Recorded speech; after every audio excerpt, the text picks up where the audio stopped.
Hi, this is Frode and thank you for coming. Today we will explore three key ideas from The Science of Enlightenment by Shinzen Young.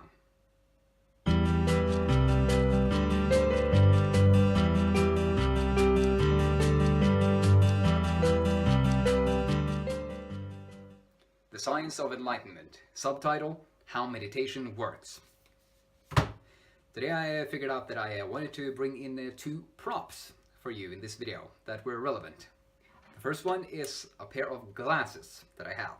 Since I'm short-sighted, I see things become very blurry in the horizon as things go into the distance for me. And these symbolize science, these glasses, and here we have a little statue of the Buddha, which symbolizes enlightenment. So we have the Science of Enlightenment today, and let's just let Buddha stay in the background as we explore the ideas from the book. Right, so first, Shinzen Young is a meditation teacher and researcher who has been practicing, teaching and researching meditation for almost 50 years. And what I find really inspiring about Shinzen and fascinating is that he is actually a Westerner who was born in Los Angeles in California, who eventually went out to become an exchange student in Japan. And eventually he got into Buddhist meditation and he trained himself very intensively in Buddhist practices. And now he's really passionate about uniting science and spirit. So, especially since we in the Western world are pretty much hung up on science, whereas those in the more eastern part of the world are value spirit a lot more. So he wants to unite those. And his happiest thought that he outlays in I think it's the last chapter of the book, is that there is a possibility that there are important things to know about enlightenment that even the Buddha or other enlightened masters of the past or the present haven't discovered because they don't understand modern science. So it's really the unification between modern science and Eastern mysticism or spirituality that can become really powerful. And that's an inspiring thought. And in The Science of Enlightenment, I'm really excited about the book because Shinzen states that enlightenment is actually an attainable goal for the regular person, something that I and you can attain if we perform the right systematic practices that those who have attained it performed. So it's really quite logical when you think about it. So we'll explore much more about enlightenment in this video. If you are new to enlightenment, you're just a beginner, perhaps you don't even have a meditation practice, but you're interested in exploring meditation and enlightenment, then it will be a really good book for you. But it's also really great, especially if you have been working with some meditation and want to become more serious about this spiritual path to becoming awakened, enlightened. So, in this video, I want to talk about three key ideas. First, what enlightenment is, and also what the science of enlightenment is. Then I'll talk about how your life will change if you start pursuing enlightenment and perhaps attaining it eventually. And finally, we'll explore how you can start working toward enlightenment right now. So, first I just want to mention that I'm not enlightened myself, so I'm not going to state that and lie to you here. But my intention with this video is really to share some of the ideas from the book about enlightenment and to inspire you to perhaps start this path yourself or to stay on the path if you are already on it. I've been studying personal development, self-help for these last 4 years. As you can see, I'm kind of passionate about it and like going really deep. And I have a really strong lookout for the highest ideals that we can pursue in life. How we can realize our ultimate potential. And through these last 4 years of studying personal development, I haven't really found anything that measures up to what enlightenment can bring you if you become serious about it. Also, I've been practicing meditation for the last 2 years, every single day, except for a few days when I literally forgot. But now it's a kind of a set, fixed habit for me. So I can see the great benefits already in my own life. So that's very quickly. Now we'll talk about what enlightenment is, the first key idea. So first, just want to mention that it's really tricky to talk about enlightenment. And this is something that all of the great teachers mention, because enlightenment is not really something that you can get your mind around and understand intellectually. You have to experience it directly, have a direct experience of what enlightenment really is. But it helps to have some pointers to know where you are actually going. So that's where we have to use language and words to describe what it is. So enlightenment is basically the notion that you have that there is a thing called self. But there is really no thing called self, yourself, the one who's looking at me and listening to me right now. There is an activity that is thinking and perceiving and feeling everything that's happening around you, and the behavioral patterns that you are acting out, all those things that you have been conditioned from the past. So that's really a problem, because this identification with your thoughts and emotions and behaviors are keeping you trapped in an identity which has been conditioned from your past, as I mentioned. And the cool thing is about enlightenment is that as you start working toward it and eventually attain it, you increase your sensory clarity about what you are thinking, or how your mind works and your body. You see the body-mind connection deeply enough for yourself through your own experience that you become free from this being trapped in this identity, and really being destined to act out a set of predetermined patterns that are inside you right now. So become free of that. But what is now the science of enlightenment? Well, studying the science of enlightenment really helps you see that, get past the belief that enlightenment is this real airy-fairy thing that's impractical, it's fictional, it's only something that people have been making up, or something only people like the Buddha or Jesus are able to attain, but not me. And when you have that belief that it's either not real or you can't attain it, then you're not going to explore what enlightenment is. Read books on it and explore the field for yourself. Do the practices. And that really keeps you away from learning more about it.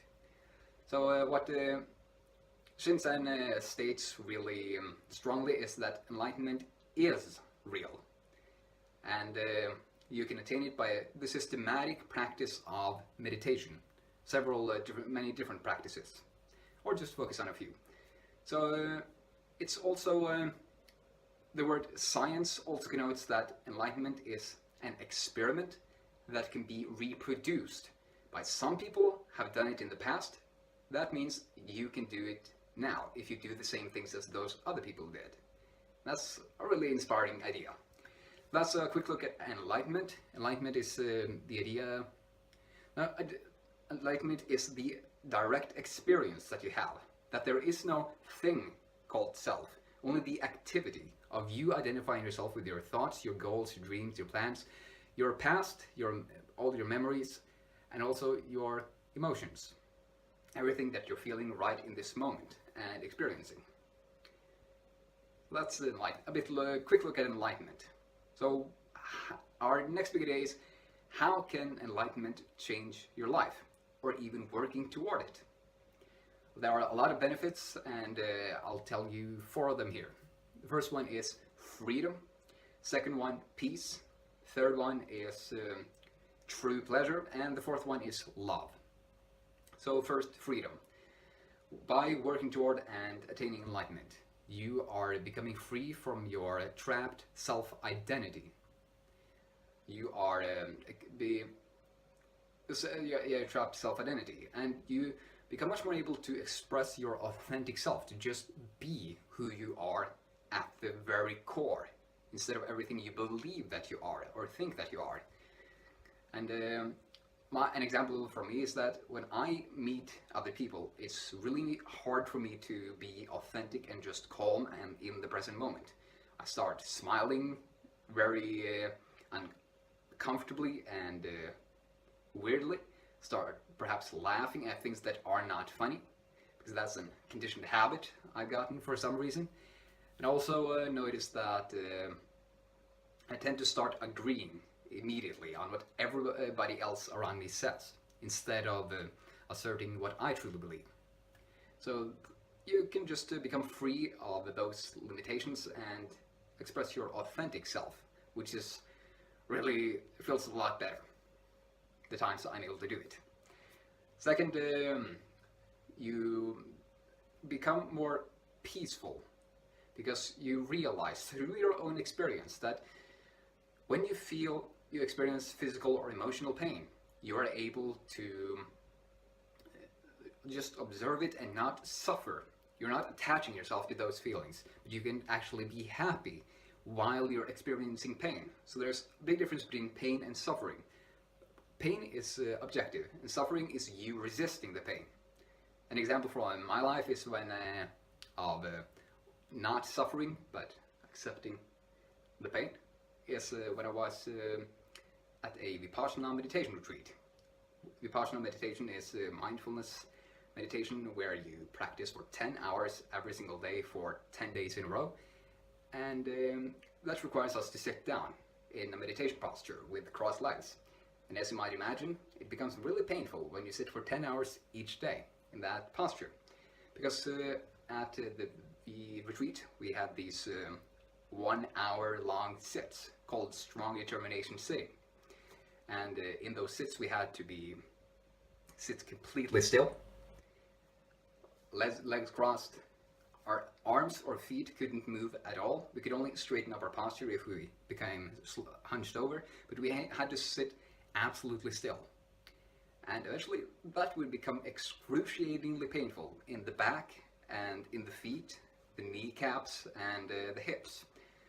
But what I noticed eventually in the 5th or 6th or 7th day was that I was actually able to detach myself from that pain and observe it. So I could observe that excruciating pain while being happy. So I kind of sat there and eased myself into the pain.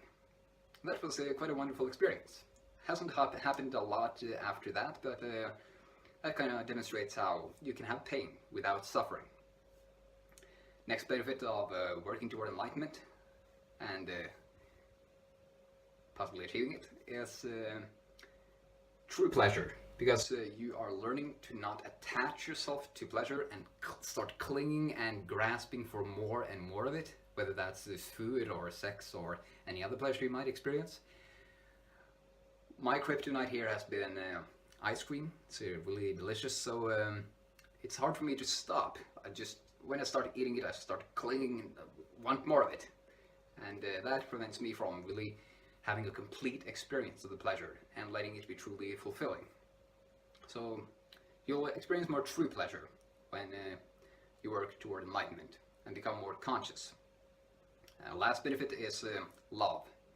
You'll start experiencing in your heart more love toward other creatures, perhaps nature and other people especially, since you start getting this sense that there is a oneness in the universe, that everything is connected, that you might have heard before, but you have to directly experience it in order to feel those benefits. So you become much more compassionate when other people are suffering, because you can kind of see yourself as them, that could be happening to you right now. And there are also a lot of other benefits of enlightenment, and I have not experienced a fraction of it. I haven't had those mind-breaking insights that people who do achieve enlightenment have. So there is a lot to look forward to if you start this path. So that's a quick look at how enlightenment can change your life. But how do you actually start working toward it? That's our third big idea, how to work toward enlightenment. And that's, in one word, it's meditation. And I know that you might not like meditation, not like the word, because of your past conditioning and all the opinions you have built up from those you have heard and what you have learned. But meditation is really means just being mindful of what is happening in this present moment, inside yourself, your thoughts and your emotions, and around you. And the problem with meditation is that it's a really tough practice, or it's really not really tough, but as any other habit, it's hard to start doing it and do it for the rest of your life. Because that's gotta really be the goal, to do meditation for the rest of your life. And you can start very simple, just 1 minute each day, or 5 minutes. But it's gotta be consistent every single day. Never skip it. And it didn't take me that long to get into the habit once I had committed to doing it every day, no matter what. And the meditation practice we'll talk about right now is mindfulness meditation. Just basically very basic practice that you can get into. It's a bit one step beyond this only observing your breath, like it's usually the first step, but it's I'm going to make it very simple here, and you can check out the book for more detailed instructions to get more advanced. But for our purposes, here are the 3 components of performing mindfulness practice during seated meditation and out throughout your day to raise your consciousness, so become more aware of your true nature and the nature of reality, and eventually become enlightened. So the 3 components of mindfulness meditation are concentration, sensory clarity, and equanimity. First, concentration. You concentrate intensely on the one thing that seems most relevant to you in your experience right now. It can be something you see or hear or feel. Secondly, sensory clarity. You become very clear and exactly what is the sensation that you're feeling in your body, or what is the thought that you're having in your mind. So you start discerning the components and getting into the essence. So if you're feeling a scratch, or you're feeling an itch on your face, then you start observing that with full concentration and gaining sensory clarity on it. So you observe, there's an itch here. And what is the true nature? Is it pain? Is it pleasure? Do I also feel like pressure? What is the activity of the itch? Does it like pulsate? Is it really intense? Or is it a bit weak? Is it big or is it small? And that's what you do with your sensory clarity. And in sensory clarity, there are really 3 key components. That's what you see, what you hear, and what you feel. So as you sit and do your meditation practice, or as you go throughout your day, just be mindful of exactly what am I feeling right now. Sensing. You might be sensing pressure on your feet right now since you're sitting or standing. You might be having pressure on your butt, perhaps some pain in your hips. You might feel a slight sense of annoyance since this video is starting to get really long and you have other things to do perhaps. Or you might become suddenly aware of how the backside of your head feels right now for no apparent reason. You become aware of whatever you're experiencing. That's sensory clarity. Just discern what you're feeling, the shape and the sensation, just what it is in itself. The third component of mindfulness practice is equanimity. Whatever you are sensing and experiencing or thinking or feeling right now in your body, you accept it as it is. You allow that to be. You observe reality as it is, not how you would like it to be. That's especially important for when you are feeling pain. You just observe it detachedly, in a detached way. So those are really the 3 key components of mindfulness practice. As you're sitting in meditation or moving throughout your day. Concentration on what you find relevant. Sensory clarity on the characteristic of what you see, hear, or feel. And equanimity of accepting what you're experiencing in this moment and being present with it. So how do you start up this practice? Well, the best way to start a consistent practice is to immediately when you wake up in the morning to meditate for 1 minute or just 5 minutes. Set a timer. In the beginning you can have your eyes open so you can train this sensory clarity, being aware of what you are sensing. So you set for timer for 5 minutes, sit back really straight in a chair or with your legs folded on the floor, and you start just observing what things. You look at things and observe the shape, how big it is, the color, everything, without noting or labeling it or start judging things. But you just observe it, and you hear something. Where does the sound come from? What volume is it? What pitch is it? High or low? Or whenever you feel something, feeling pressure on your butt, how large is the area? What is the shape of that feeling? What is the nature of the feeling itself? Is it painful or is it pleasant? Or is it neutral? Feeling an itch? Do you feel pressure on another place? Do you feel heat? Do you feel stinging pain? Or do you feel cold or whatever else? And you just sit observing those things. What do I see, hear, and feel?